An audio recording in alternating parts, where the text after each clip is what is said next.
So this is me, Clive Davis, on my Todd Sansaron, and this is a bit of an interim episode. Originally today we were supposed to be releasing our Clark and McCullough special as requested by Gino Curry. Unfortunately we've had some technical and scheduling difficulties, so I think that will probably be put on the back burner for January now. We do have another bonus Halloween episode coming up next week, but I thought in the interim, because our millions of screaming fans expect product more or less every 2 weeks, and I don't want to be responsible for any suicides, so I thought I'd pipe up with some addenda to episode 43, I believe, in which we spoke about the film The Gift. And I happened to mention that while researching, I stumbled across some references, I believe, somewhere on the IMDb, to The Gift, maybe possibly having cribbed some of its moves, some of its twists from another couple of films. So I finally got round to seeing these films to see if we could set the record straight.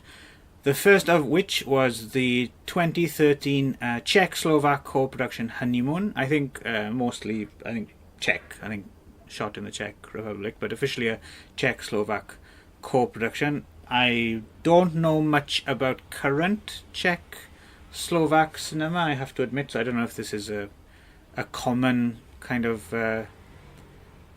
practice to have the co-productions. Anyway, in this film there's a wedding followed by a big wedding reception. Some kind of well-to-do types have a lakeside venue, and this kind of odd guy turns up who no one's quite sure who he is or who's invited him, and starts dropping weird comments here and there, and spoilers, slowly kind of unfolds that the groom isn't quite the nice guy that he seems to be, and something in his past kind of ended in real tragedy for other people, in a minority, let's put it that way. So very much like the kind of bullying jock type that what's his face, blanking on the name now, Jason Bateman played in The Gift, and also that's very much the way the motivation for the revenge in The Gift plays out. As for Honeymoon,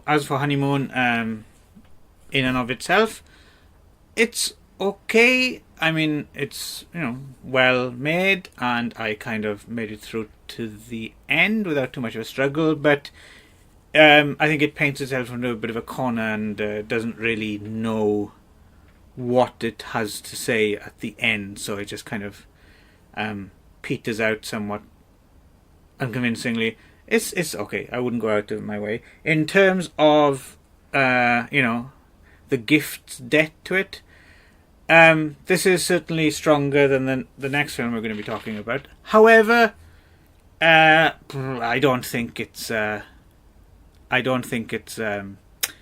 and dusted. I rest my case, Your Honour. I can easily see these two films having, germinated entirely separately from each other. So, yeah, that's why I'm here, to clear this kind of stuff up. And then the next film that I stumbled across as a reference, as a possible inspiration for The Gift, was a Spanish thriller, Sleep Tight, or I get Mientras Duermes. My Spanish is, well, it's non-existent, which is why I just mangled that probably. And this turns out to be a very good little thriller, and one that had kind of snuck by me. I wasn't really aware of this film, but I think it probably did get pretty good reviews, and it was on people's radars when it first came out. So I don't think it's maybe many of you have already seen it. It's not, it's not a kind of forgotten title or anything. It's just one that managed to slip by me. Directed by Jaume Balaguero, who's most famous for the Rec series, or at least the first, the second, and the fourth. I think someone else made the third one. So this stars Luis Tosar, who is really very good indeed as a kind of a live-in concierge super at this Barcelona apartment building. He gets to live there as well because he kind of looks after the place, and he seems extremely helpful and forthright, and but secretly, again, spoilers, don't listen to me. Actually, this one I really would recommend check this out without the benefit of my babbling, because it is really rather quite good. But he seems unable to feel happiness. He has some kind of depression, I guess, but a terminal kind of ingrained depression, and the only way he can get any type of joy is to bring misery to others, right? And it becomes apparent quite early on, so this particular bit isn't much of a spoiler, that he's breaking into the apartment of a female tenant played by Marta Itura. And if you excuse me, I have to open the door for the cat to go out. There we go. And he's sneaking in and hiding under her bed, and then creeping out when she's asleep, chloroforming her, and, well, getting up to all sorts of interesting shenanigans. What's really good about this film, I think, is we see it all through Luis Tosar's eyes, pretty much. So, as it ratchets up the tension, we're kind of rooting for this kind of sociopathic scumbag, right? And it's quite cleverly done, I think. You will require a healthy dose of suspension of disbelief, but it's entertaining enough and well made enough that you kind of go with it, I think. So yes, it's definitely well worth a look. The twist ending, the rather nasty twist ending, does bear resemblance to the one in The Gift, but again, I can easily see how these two films came up with this entirely independent of each other. So yes, so to put that to rest in terms, could be wrong. Maybe Joel Edgerton actually watched both these films one night and then the next morning sat down and deliberately ripped them both off. But somehow I doubt it, and to my mind at least, The Gift is free of plagiarism charges, in so much as any kind of modern film or any other piece of art is not plagiarizing something either deliberately or by accident. Sleep Tight was remade in Korea last year, 2018. So I had a quick look at this as well. It's called The Door Lock. Very different film from Sleep Tight. Stars Kong Hyo Jin as, again, a woman kind of living alone. And, well, for a start, we don't see the film through the perpetrator's eyes this time. So it's more of a standard kind of woman in peril thriller. And also the story goes off on its own merry way with only a few kind of key images, like the guy hiding under the bed and stuff, from Sleep Tight. So it's a very, very, very loose remake. I would say Sleep Tight is more of a kind of jumping off point for this one. Unfortunately, it's not really very good. It's quite standard and boring and full of cliches. So wouldn't bother with that one. While oddly enough, while watching Sleep Tight, I was thinking this is just the kind of film that Hollywood might get their mitts on and do a remake of it. And apparently that is in the works. But the Koreans beat them to it. Although, it took them 7-8 years. So that's The Gift. And then while I'm here, we also, in the same episode, we did the classic Harakiri. And we mentioned that there was a remake in 2011. The English title being Harakiri, Death of a Samurai. Although, oddly enough, the original Japanese title wasn't Seppuku or Harakiri, it was Ichime. And this was a Mike Takashi remake, following his remake of the other Jidaigeki classic, 13 Assassins.